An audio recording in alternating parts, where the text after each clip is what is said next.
Malik. We will be discussing the trending news stories in Nigeria today. We'll start off with this story that says fraud. Buhari government replaces acting Accountant General of the Federation, I beg your pardon, begins search for new AGF. The federal government of Nigeria, under the leadership of President Muhammadu Buhari, has replaced Mr. Chukwuere N. Anamekwe as the acting Accountant General of the Federation.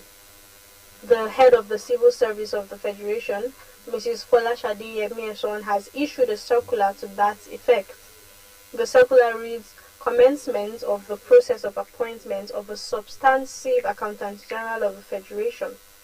The HOCSF directed permanent secretaries to forward details of eligible directors on grade 17 to her on or before 4 p.m. on Wednesday, July 6, 2022. It added that those eligible to apply must have attained the substantive director grade 17 on or before January 1st, 2020, and are not retiring from the service earlier than December 31st, 2024. The next story says federal government replies U.S. senators on Christian persecution claim. The federal government on Monday condemned the call by 5 United States Republican senators asking for the redesignation of Nigeria as a country of particular concern because of alleged persecution of Christians. The senators who made the call in a letter to the U.S. Secretary of State Antony Blinken also alleged violation of freedom of Christians' rights to practice their religion in Nigeria. Responding to the allegation in an interview with the news agency of Nigeria in London, the Minister of Information and Culture, Lai Mohammed, said the call was based on a false premise and misunderstanding of what was going on in the country. The minister is in London for engagements with international media as well as some relevant non-governmental organizations. You will recall that only a few months ago, Nigeria was taken out of the list of countries of particular concern because it was proven that there is no iota of truth in the allegation that Christians or any religion was being persecuted or people were not allowed to practice religion of their choice. The next story has it that I have forgiven the evil powers of darkness and moved on. Dagogo. After spending 63 days in captivity over barefaced lies, that is his statement, sorry. Dagogo was arrested by police operatives on the 28th of April at the venue of the screening exercise for the PDP's governorship aspirants in Port Harcourt. He was detained by the police less than 4 days after the state's governor, Nyesom Wike, declared him wanted for allegedly hiring suspected cultists to disrupt the screening exercise at the party secretariat. After 63 days, he was granted bail by Justice Chiwendu Nwogu of the High Court sitting in Port Harcourt, the state's capital. Next, we have Burna Boy revealed Tony Braxton takes 60% of the earnings from Last for sampling her song, He Wasn't Man Enough for Me. Also, we have a story that says Davido gives female fan shoes worth 2 million naira. Afrobeat superstar Davido has left fans, especially a particular female fan, really in ecstasy as he gives her personal effects plus money. The DMW boss, who took a break from his US tour, was at Infinix VIP concert in Lagos on Sunday night, where he thrilled his fans with an amazing performance. While performing, he brought an unidentified female fan on stage and she excitedly joined him in performing his latest single, Stand Strong. Seeing her beautiful show, Davido said, "Make some noise for this beautiful lady," proceeded to pull off his shoes and give them to her. Upon receiving the designer shoes, the completely hysteric lady jumped around the stage, laid down and then hugged Davido, As she was about to leave the state, the singer called her back and instructed his lawyer, Bobo Ajudua, to give her 2 million naira. Lastly, we have this story that says, ready for Jesus' coming in September, pastors hypnotize 77 worshippers, including 23 children, keep them in church dungeon. 77 worshippers, including 23 children of the Whole Believers Bible Church, Ondo in Ondo State, allegedly hypnotized by their pastors, have been rescued by police detectives. They were reportedly locked in an underground apartment in the church, popularly called Ondo Church, and located at Valentino area of Ondo town, in readiness for the pastor's prophecy that Jesus will come in September this year. Their resident pastor, David Anifowose, and his assistant, Peter Josiah, have been arrested by the police. The pastors informed the worshippers to consecrate themselves by abandoning whatever they were doing and camp in the church for a 7-day program ahead of the coming of Jesus Christ in 2 months' time. Alright, we'll go on a short break. When we come back, we'll discuss this trending news with you. Please stay with us.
Federal government replies U.S. senators on Christian persecution claim, and then that was Lai Mohammed responding to the claim and then trying to explain that Christians or even Muslims generally, there's no persecution based on religion in Nigeria. Yeah. So do you think that actually exists? And then the whole allegation, the claim, is it possible that there's an iota of truth in any of this? Well, it was last week that the 5 U.S.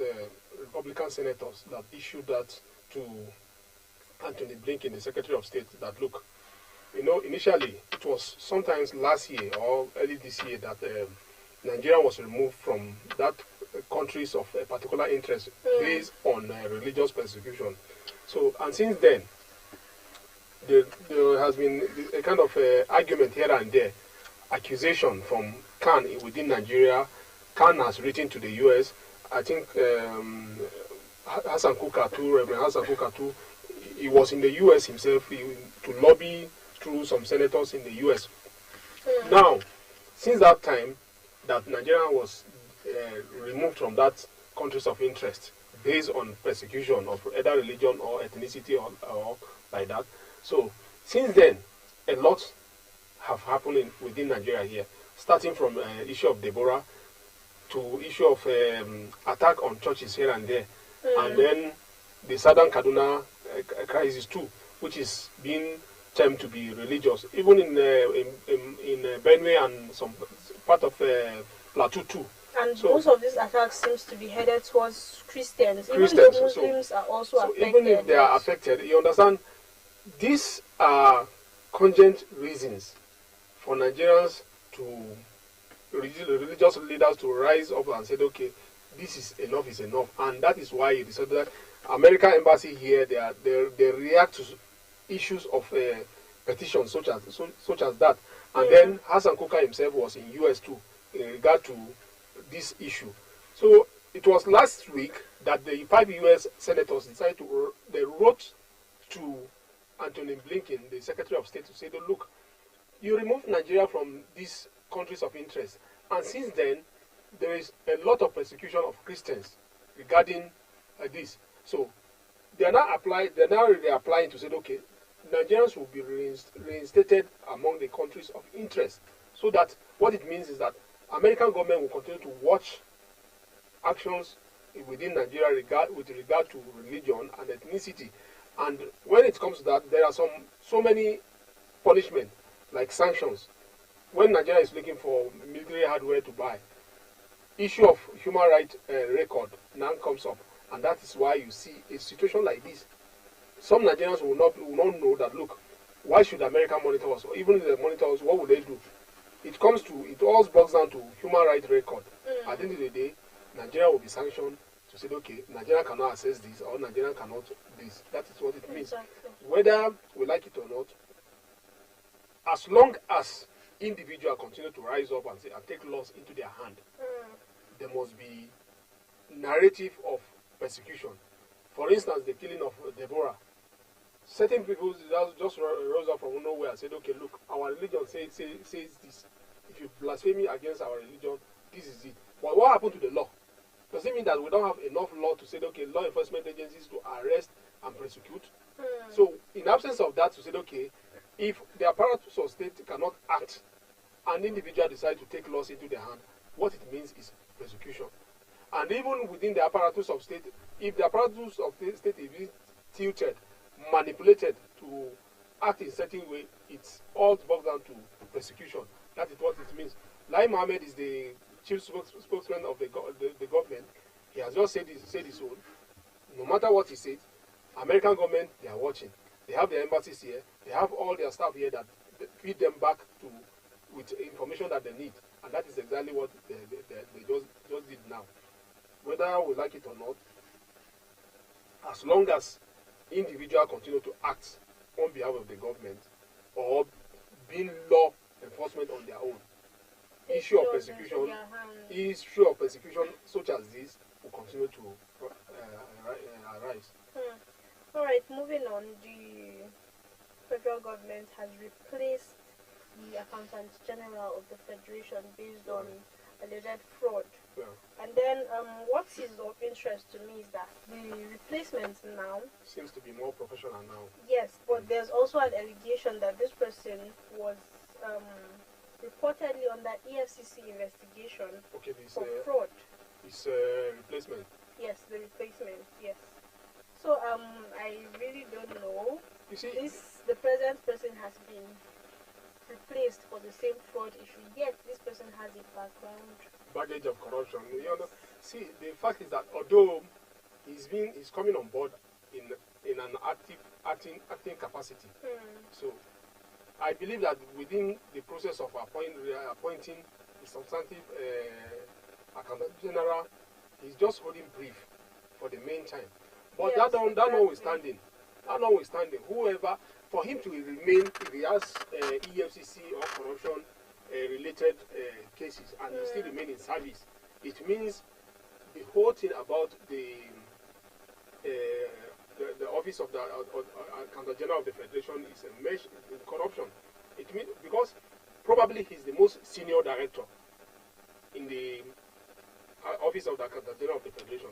So I'm being the most senior director, and with corruption-related cases hanging on him, and he's still in the office, it means a lot of sanity need to be done. It needs a lot of reform need to be carried out. That office is a crucial office. Everything relating to management or keeping record of financial transactions of the federal government is being domiciled in the office of the Accountant General of the Federation. They recall that the suspended Accountant General of the Federation, Mr. Ahmed Idris, he was alleged to have siphoned over 80 billion naira. You understand? This is Accountant General of the Federation. Within this period, there has been this allegation of from civil servants relating to deduction through IPPIS. So many civil servants, a lot of them, money have been withheld. Some of them arbitrarily deduction that they could not give account to say, okay, this is what their money is being deducted to. And at the end of the day now, you have an individual who's supposed to be the accountant general now being enmeshed with issue of corruption of up to the amount of 81 billion naira. Then we are having someone who is taking this and coming in as his within the acting capacity. Now him too, he has his own corruption hanging on his neck. Well, it's just like you said earlier. He's just filling the seat for the. It doesn't even matter, you know. That office needs credibility as far as any public sector is concerned. Any public office is concerned. Issue of integrity, it matters. Integrity is the watchword. A situation whereby someone is having corruption-related case hanging on his neck and it's in the office, how do we rate that? Someone that he has corruption-related case on him, and he is the one that will question others. Who said, okay, why didn't you submit this, or why this record is not in order? How do you sanction others? Well, moving forward, let's talk about the story where church members were hypnotized and then they were locked up in like an underground dungeon. Yeah. About 77 worshippers, including 23 children. Yeah. And then this is because their pastors claimed that Jesus is coming in September. So I don't know, was this like a form of preparing them? That is what I read there, that he's preparing them so that they will not sin again before that date. So I'm just wondering, for how long have these people been there? In what conditions have they been there? Like, are they being properly fed? The question that we have to ask ourselves: what happened to human thinking? I think every human being has that intuitive ability to think for himself. Yes, but lately in Africa, there's this extreme craze for religion. See people doing crazy things because all in the name of religion. Their pastors have told them that they have now. And there are people that are just gullible and then they are believing. They have replaced their thinking ability. They cannot reason again. Exactly. Based on what I even read there, that some people drop out of school to become for this day. Some left their work to say, look, I'm no longer working again because the pastor told them that Jesus is coming in September. See. So I don't really blame the adults, the children. But what about the adults? Exactly. What about those ones, the adults that have left, they quit their job to say, okay, because their pastor told them that Jesus is coming in September, they left their job. What about those in school that they abandoned their studies to say, okay, this? What about some that left their home? Family men, family women that abandoned their home and the church. Just like you said, the condition. Just like you said, the condition they are living. Nobody know. Probably there's no way. I don't believe that the church will have enough to say, okay, they will feed 77 mouths 3 times in a day. I don't think so. But the fact is that this is 21st century. In the 21st century, we still have people that other persons could hide under religion to manipulate their thinking ability. You know, this is not the first time. It happened in Borno between 2001 2002. What we have now as Boko Haram, it's through this process that it manifested into terrorism. To the extent that people abandoned their studies, people left schools, people taught their certificate, the graduate taught their certificate to say, okay, because Jesus is coming. You understand? So this I believe a lot of sanity needs to be carried out. It's just unfortunate that, look, we have people that are claiming to be religious figures, religious leaders, nobody to regulate their activities. Exactly. Nobody to regulate their activities, nobody to regulate what they teach, nobody to regulate what they do. And that is why we end up here. And then I think people should be more aware. Don't just be gullible. In as much as you should, these people are representatives of your religion. Gifts. You understand? Religion is dogmas. You understand?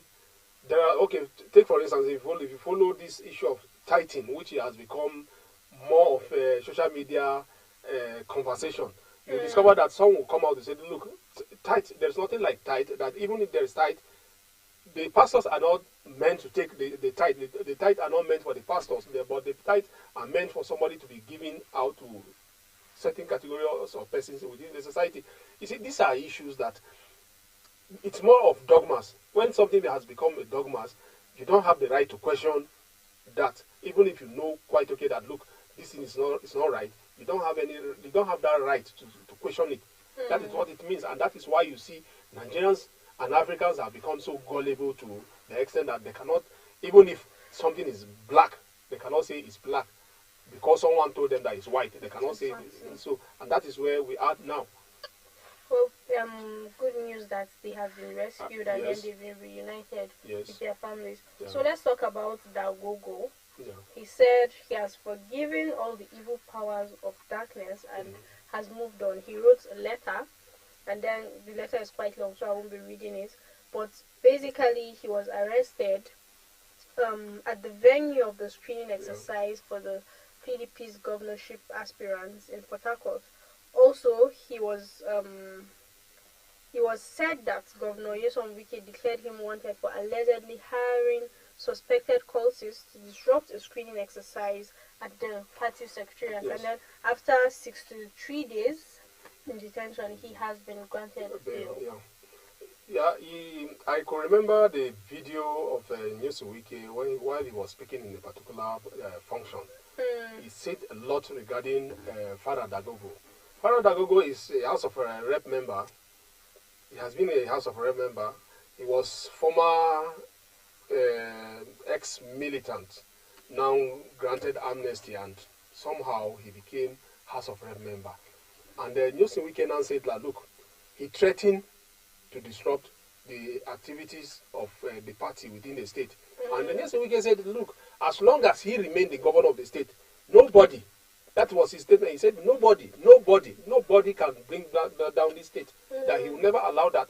And he declared the young man wanted, and eventually police now arrested him. And now, so truly he actually brought cultists to stir up trouble, then I commend Governor Wike for not tolerating. Well, the matter is before the court of law, so, and now he has been granted bail. But the fact is that it's more political, whether we like it or not. We must tell ourselves the truth. It's more of political thing. Certain rumor had it that, look, this guy was against the candidate of the People Democratic Party. That was before the primary election in the state that produced the PDP candidate for the governorship election in 2023. That he was against him, meaning if he was allowed to be free, certainly he will play some role that will ensure the present man that won the PDP ticket will be defeated. So it means there is some element of politics behind it. Because now, that was just during the screening. What would have happened. Everything now has been concluded. All the political primaries, everything has been done, and now he's coming out now.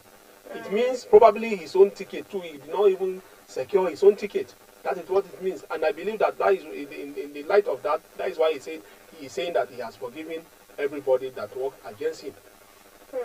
Alright, so the next story is Davido. He gifted a fan 2 million naira and a very, very expensive shoe.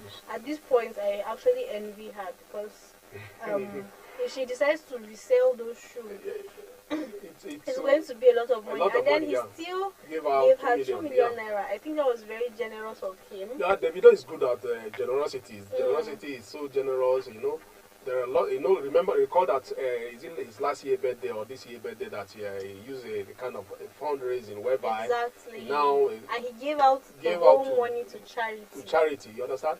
That young man is trying. If all artists are like him, believe in me, a lot of changes will come to our society. Exactly. Yeah, he's doing his best to at least touch lives positively. Unlike many of his peers that their own is to lavish money and live extravagantly. And some negativity here and there associated to attract to their negativity names. To their names, smoking of all manner of things, and if had their video self, you will not quite take it that this is not intended with what the moral value. Yes. Right. Yeah, so good one there, the video. Yeah, so let's move on to Burna Boy. Yeah. So Burna Boy in an interview revealed that Tony Braxton takes 60% of the earnings from Last for sampling her song. Yeah. So Last is Burna Boy's most recent song, and then the The single was produced by Chopsticks and samples Tony Braxton's "He Wasn't Man Enough."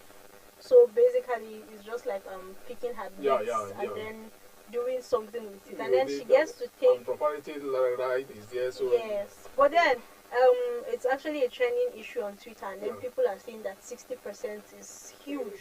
Because this last song is actually trending so much, and it has made rounds, and then it's topping many charts. Exactly. So it's getting a lot of money. And then 60% of all of that money, we don't know exactly what they have gathered. But gift. There's something about life.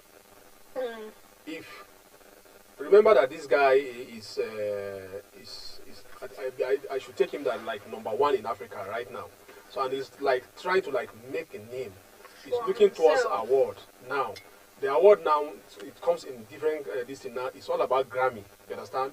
So since he's trying to like that, he's trying to like, apart from collaborating, he's like lifting her own work now to remake his own and give him. So if he decides to say, okay, let's make it 50-50 or even 60-40, give her 40 and 60, and she said no. 60%. So what will happen? And then people are now bringing up the whole Fela samples that Burna Boy has used back in the day. Remember that. And then he does not get to pay samples. So people are like, Fela is an African Nigerian man. So we here you understand? And well, Fela isn't alive anymore. Yeah, alive. His family, his Femi's son is still into music, and the other one too is into music. So they know all these things, and I believe that they have a foundation whereby they manage his music and everything.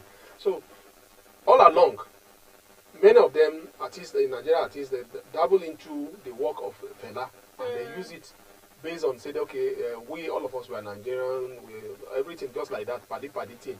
But you cannot try that. We are at the international level to say, okay, the figure of Tony Braxton. Their content and their you understand? That ownership right is there, so you can't do that. You can't do that. Exactly. And then they are also calling out other artists who have been basically using each other's samples and then no pay attached.